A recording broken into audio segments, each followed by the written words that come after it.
आपके सामने एक बार फिर से आज के इस लर्निंग वीडियो प्रोग्राम में नहीं बल्कि मोटिवेशनल वीडियो प्रोग्राम में आपका हार्दिक अभिनंदन करता हूँ, स्वागत करता हूँ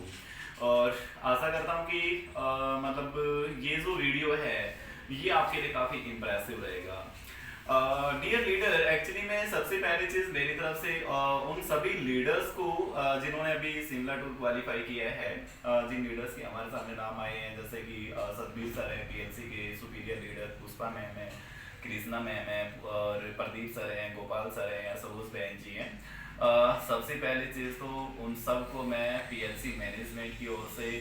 बहुत बहुत ढेर सारी बधाइयाँ देता हूँ कि इस आपदा के काल में भी उन्होंने एक बहुत अच्छा कीर्तिमान स्थापित किया है सिमला टूर को क्वालिफाई करके, और ये दिखा दिया है कि अगर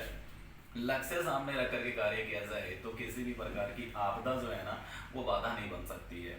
और ये एक हमारे लिए खुशी की बात है कि पिछले काफ़ी टाइम से हम लोग देख रहे हैं फॉर लास्ट 1 ईयर कि कोविड-19 को लेकर के एक्चुअली में इसने ऑलमोस्ट सभी लोगों के कैरियर को बड़ा चौपट किया हुआ है, चाहे वो स्टूडेंट का स्टडी है या फिर कोई दुकानदार है या बिजनेसमैन है या नौकरी वाले हैं, ऑलमोस्ट सभी की सभी जो है ना वो बिल्कुल बैकफुट पे आ गए हैं। लेकिन सबसे बड़ी खुशी की बात हमें ये होती है कि हमारे जो पीएलसी के धुरंधर लीडर हैं वो इस आपदा के समय में भी कंटिन्यूस हैं और सबसे बड़ी बात कि फाइनेंशियली उनको प्रॉब्लम नहीं हुआ है। तो ये एक पॉजिटिव साइन है कि उनको ये समझ में आ गया कि पीएलसी उनके लिए कितना अच्छा प्लेटफॉर्म है, कितना बेहतरीन प्लेटफॉर्म है। और यहाँ पर बहुत ही कम एफर्ट डाल के और बहुत ही कम इन्वेस्टमेंट में सिर्फ अपना एक टारगेट बना करके अगर कंपनीज प्लानिंग के अकॉर्डिंग वर्क करते हैं तो वो हर कुछ हासिल कर सकते हैं जो उनके दिलो दिमाग में तमन्ना होती है। लेकिन इसके बावजूद भी कुछ नेगेटिव क्वेश्चन जो है ना वो माइंड्स में आ रही हैं। कुछ लीडर्स की अगर हम बातचीत करें जो सीनियर्स भी हैं और न्यूज़ भी हैं जो पीएलसी की स्टार्टिंग से भी जुड़े हुए हैं, तो उनको हम लोग देख रहे हैं कि उनकी जो एक्टिविटियाँ रहती है वो बहुत ही कम नज़र आती हैं और शायद कहीं ना कहीं उनके दिमाग में क्वेश्चन चल रहा है कि आने वाले टाइम में पता नहीं क्या होगा। और जब उनसे बात करने की कोशिश करते हैं तो सर लॉकडाउन चल रहा है, ये हो गया वो हो गया। एक्चुअली में लॉकडाउन चल रहा है ये गवर्नमेंट की पॉलिसी है लेकिन आप लोगों के लिए नहीं चल रहा है। एक्चुअली में इसको सिवाय एक एक्सक्यूज़ के हम लोग कुछ नहीं मानते, क्योंकि पता है कि आपके सामने जो है ना आपके बहाने बड़े बन गए आपके टारगेट के अलावा। बैठे बैठे माइंड में ये क्वेश्चंस रहता है, हम लोग ये एक्सेप्ट करते हैं कि मतलब पहले की तरह जो है ना अभी थोड़ा सा बिजनेस के अंदर गिरावट आई है। जो पहले सिस्टम आपका चल रहा था जिस तरह से ये क्वेश्चंस भी शायद आपको परेशान कर रहा होगा कि हमारे लगातार कैंपेनिंग जा रही थी, बहुत अच्छा सेलिंग जा रहा था, बहुत अच्छे टारगेट भी अचीव हो रहे थे, टीम भी अच्छी वर्किंग कर रही थी, अब क्या होगा। तो उन लीडर्स को मैं बताना चाहूँगा कि कृपया उन लीडर्स की तरफ ध्यान दें जिन्होंने इसका बखूबी से जवाब दिया है कि लॉकडाउन में भी इतनी बड़ी उपलब्धियां हासिल की हैं। जैसे कि हम लोग बातचीत करें मुन्ना टीम से, राजेंद्र सर हैं, दर्शना मैम हैं,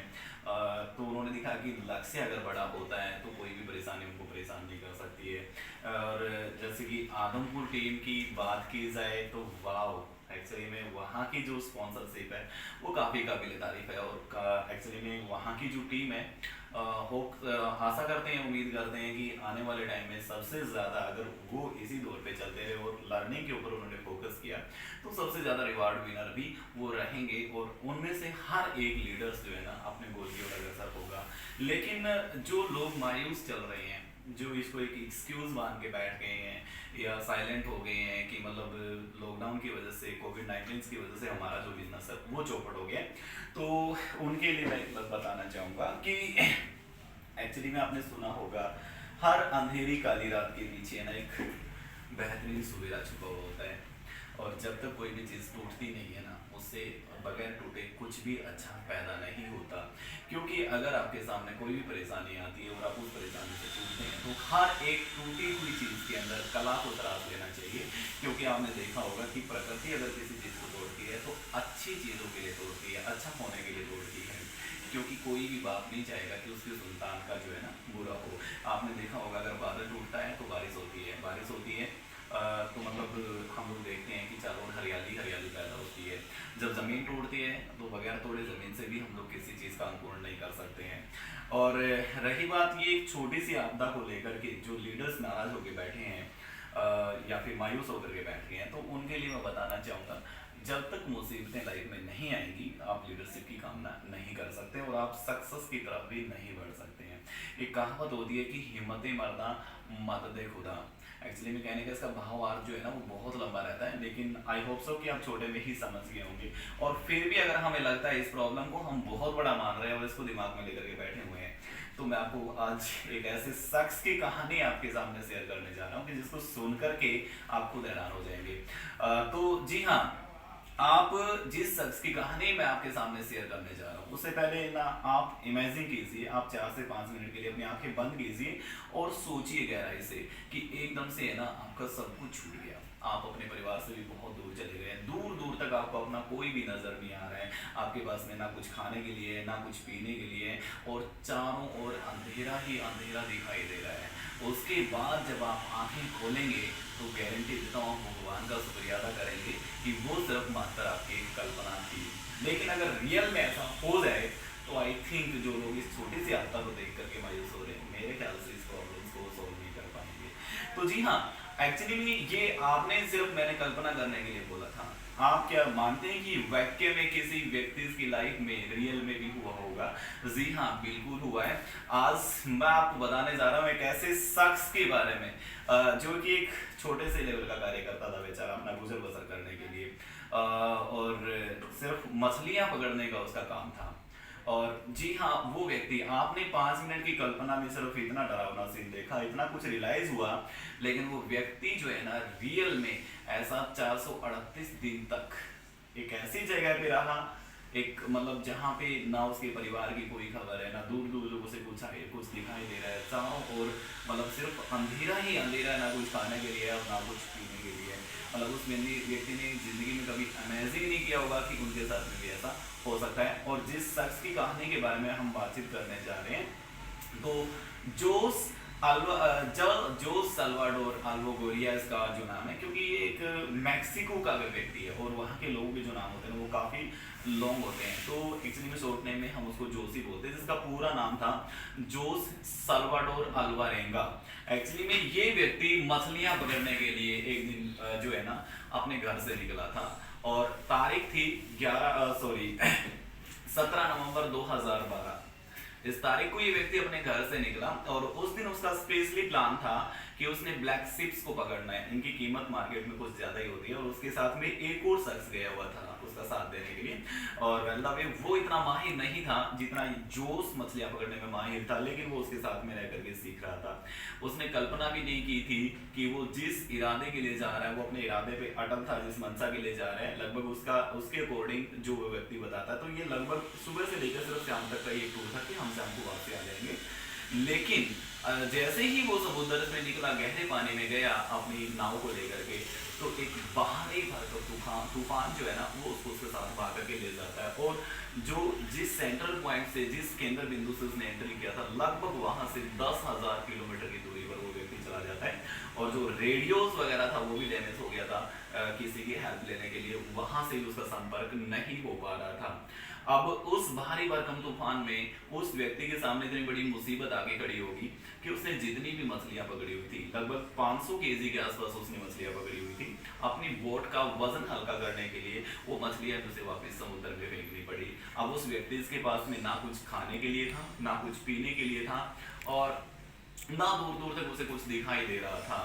काली अंधेरी रात, चारों तरफ सिर्फ पानी ही पानी, वो व्यक्ति सिर्फ सितारों को देखता और एक होप और एक आशा के जरिए जीता था। अब भूख के सामने उसका कोई चारा नहीं चल रहा था,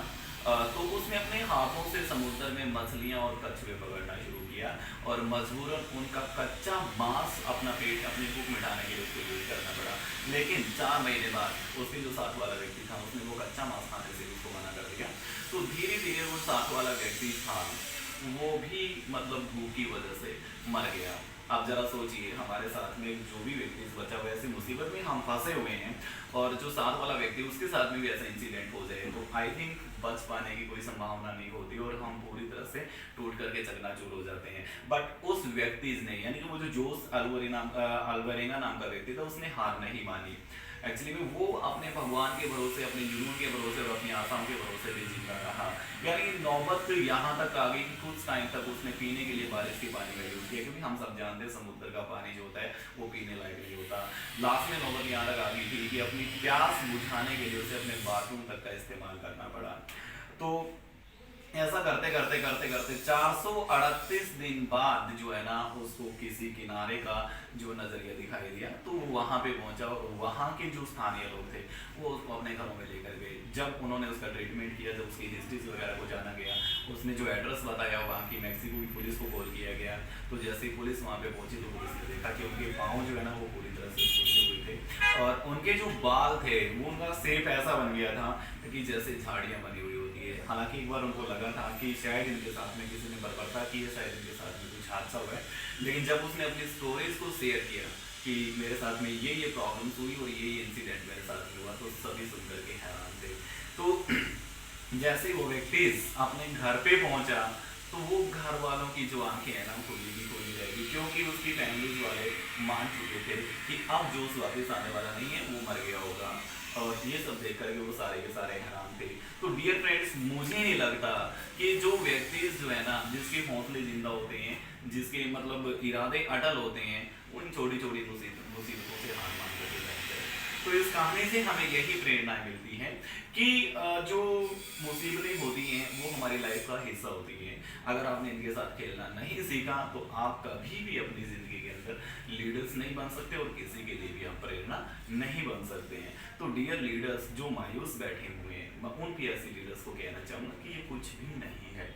अगर जो कुछ भी होता है वो अच्छे के लिए होता है, क्योंकि अगर आप अपने टारगेट और लक्ष्य को सिर्फ नजरों के सामने रखते हैं तो छोटी छोटी परेशानियां जो है ना वो अपनी लाइफ में आती रहेगी। जी हाँ, अगर फिर भी आपको ये क्वेश्चंस परेशान कर रहे हैं कि अब लॉकडाउन से पहले हमारा जो बिजनेस था वो काफी अच्छा था, लॉकडाउन के बाद हम अपने बिजनेस को कैसे रोटेट करें, तो इसके लिए आपको टेंशन लेने की जरूरत नहीं है, क्योंकि आपके वेल विशर जो है ना पीएलसी मैनेजमेंट एक ऐसा परिवार है जो हमेशा आपके साथ में खड़ा हुआ है। सॉरी। और इन सब चीज़ों का सॉल्यूशंस करने के लिए, इन सब चीज़ों को देखने के लिए कि आप जो है ना अपने नेक्स्ट अपने कैरियर की को मेंटेन्स रखने के लिए, नेक्स्ट आपने जो अपने लक्ष्य पर पहुंचने के लिए अपने किस प्रोसेस को अपनाना है और ये जो लॉकडाउन वाला जो खराब दौर रहा है इससे आपने कैसे निपटना है, तो इसके लिए पीएलसी मैनेजमेंट की तरफ से एक special mega training event organize की जा रही है। जी हाँ, और यानी कि आने वाली जो 8 जून है, 8 जून सुबह 10 बजे, और जिसका एड्रेस यही रहेगा भगत सिंह चौक बरवाला। तो जिन भी लीडर्स पीएलसी के जितने भी लीडर्स हैं जो भी मतलब इस एसोसिएशन के अंदर बन करके काम कर रहे हैं,